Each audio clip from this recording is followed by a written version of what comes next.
Hi, I'm Dr. Rischa Gottlieb. I'm the owner of New Perspective Psychological Services.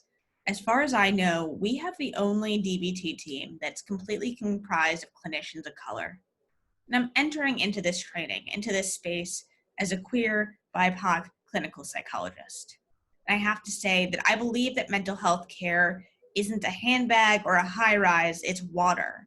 It's not a luxury good, it's a necessity for life, and that we shouldn't be accepting subpar care. Care that is offered to queer and BIPOC folks that is not centered on queer and BIPOC experiences is by definition exclusionary and subpar.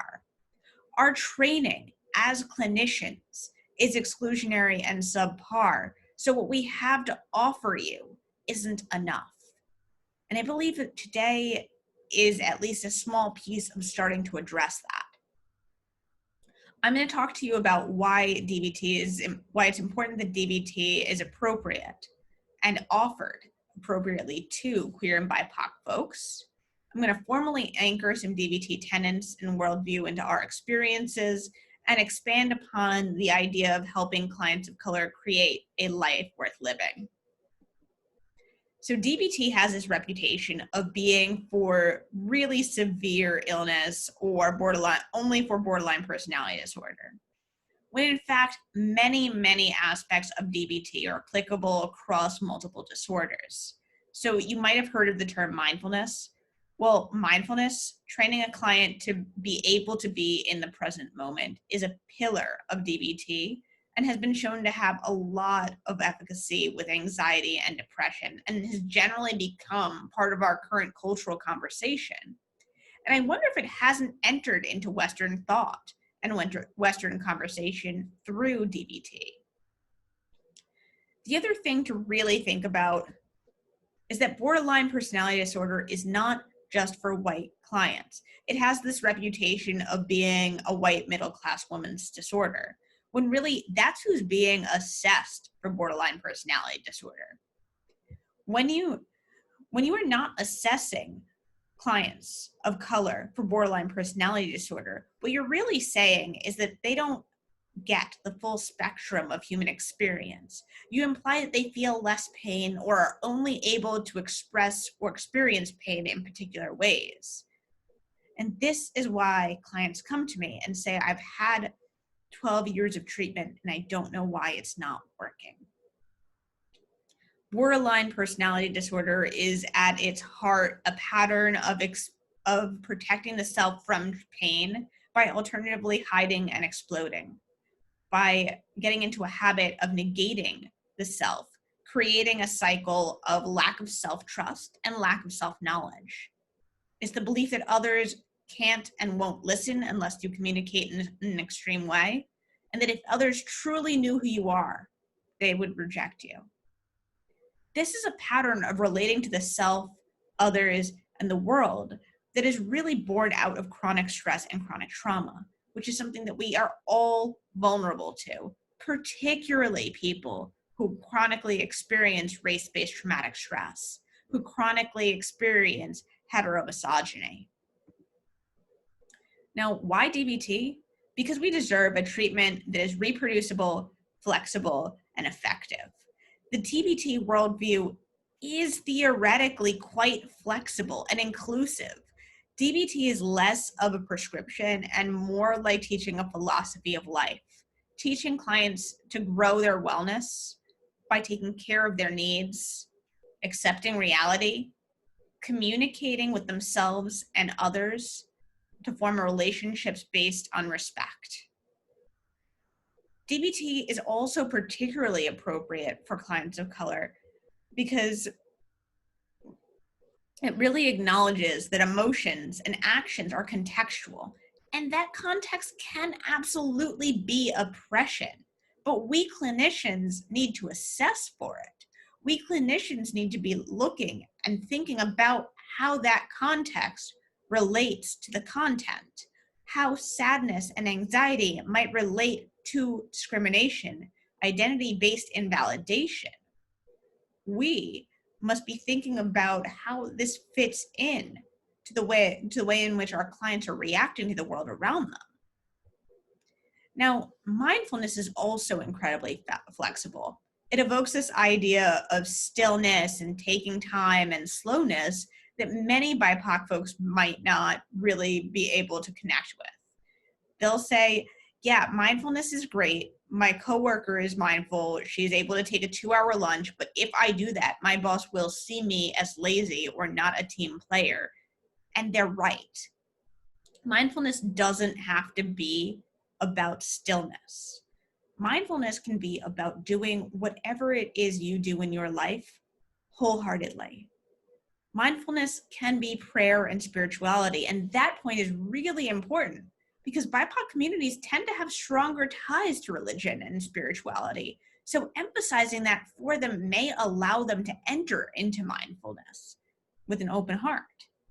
Mindfulness can be cooking for your family, or playing with your children, or walking your dog, or engaging in sports. Mindfulness can be what you use to notice what you personally like, when you feel calm, when you feel welcome. And that is so, so, so important in the context of caucasity and heteromisogyny, which make authenticity more challenging by communicating a narrow sense of beauty and acceptability. It's so hard to know what you like when the outside world is telling you that you're not feminine enough or too feminine. When the outside world is telling you the ways in which you naturally move are too big or too threatening or too small and too accommodating.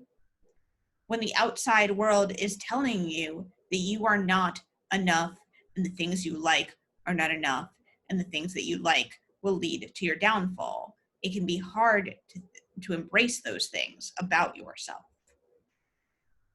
Mindfulness can help you reconnect with realness through equality with the self, and acceptance of all of your identities, identification with all of your identities. Now, what's really important here too is that term invalidation. So DBT holds that invalidation causes mental illness. Invalidation is really another term for gaslighting, which is abusive. Abuse changes the brain, making us all susceptible to anxiety and depression, to PTSD, and yes, even to borderline personality disorder.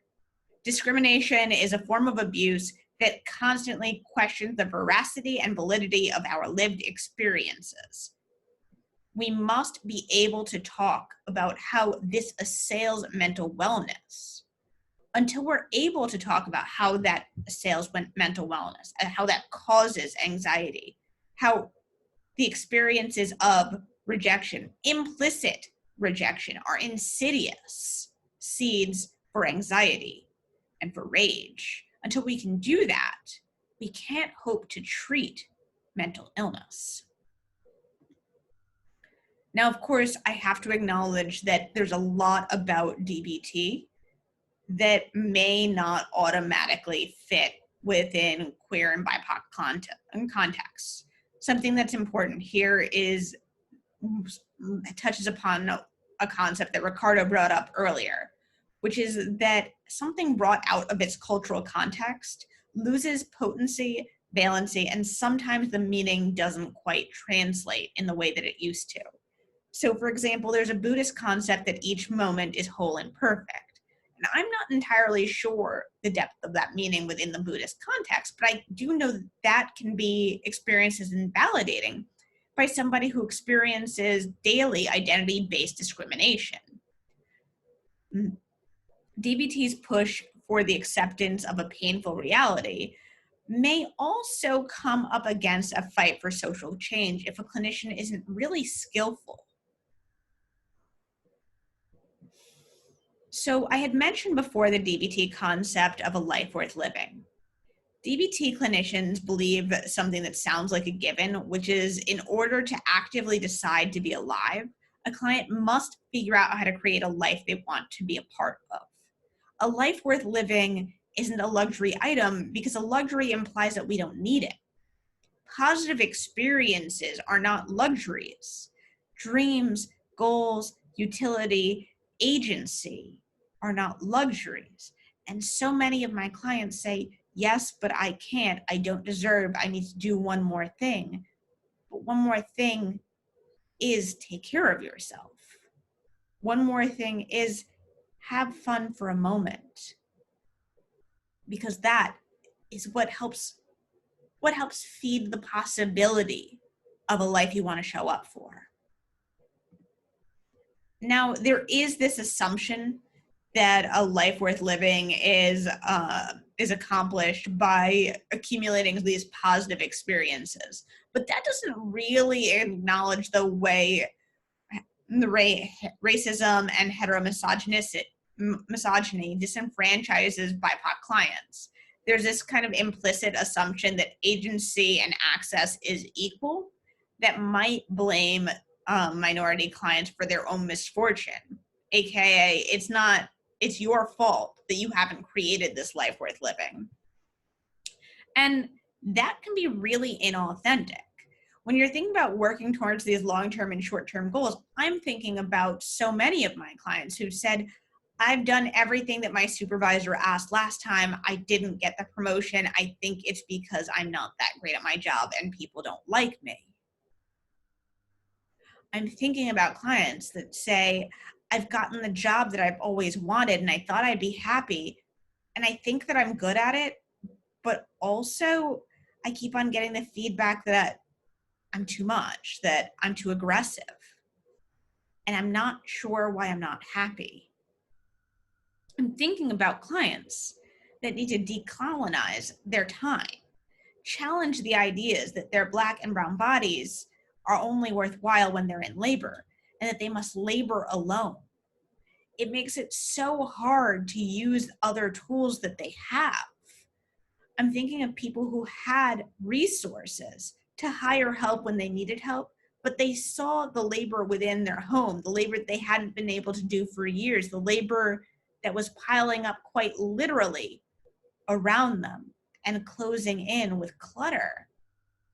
They had the ability to hire somebody, but they saw the labor as theirs to bear and theirs alone, as their time as not worth spending elsewhere because they couldn't here.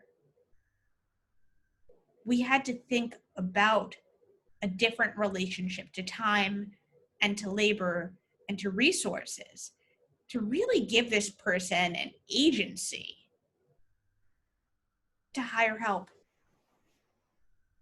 And you know what hiring help did? It empowered them. It made them feel like they could.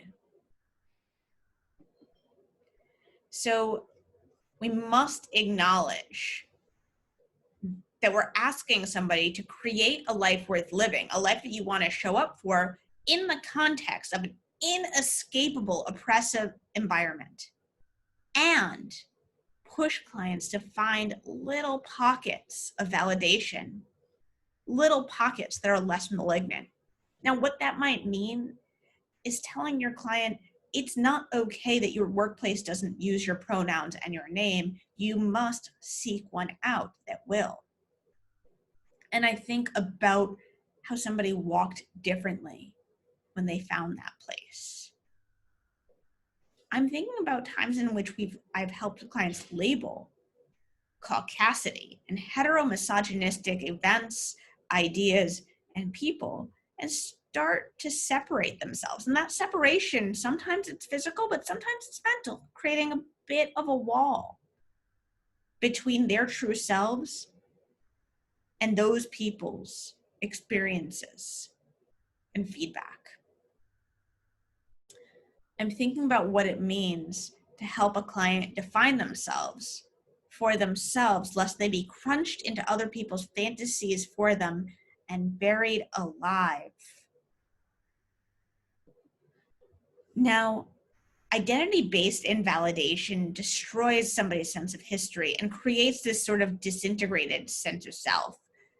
Thus, in order to create a life worth living, you must help clients create strong relationships with all of their identities. You must be engaging in identity work with our queer and BIPOC folks.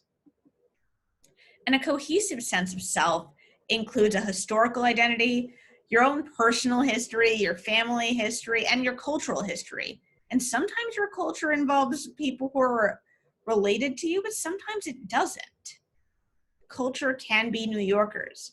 Cultural can be queer folks. Culture can be any parts, any peoples who share the identities that you have. It's your current personal identity. Who was I then? Who am I now? And your visions for your future. A cohesive racial identity has been shown through research to protect clients against traumatic stress. And I would also wonder if it doesn't protect against other forms of anxiety, depression, or borderline personality disorder. And thus, creating cohesion, a unified whole that is constantly in conversation with all the different aspects of somebody's chosen identities and personality traits, is so important. Thinking about it, it feels so strange to say that I could enter a space being a woman but not being queer, or being queer without being biracial. I am constantly all of those things, even if they're not all salient in that given moment. And here's how you can do that. You can nudge your clients to immerse themselves in people, in media, in art, in literature, in TV that affirm your identities and their beliefs. And you have a really special role as a clinician who might share some of those identities, because you may be consuming the same media that they would like to. I'm thinking about what it meant to talk to somebody who had never seen a fictional character that looked like her, that shared her lived experience. And what was like for me to say, really, go read this book. There's a Black trans femme non-binary character in it. See what it's like for you to see that.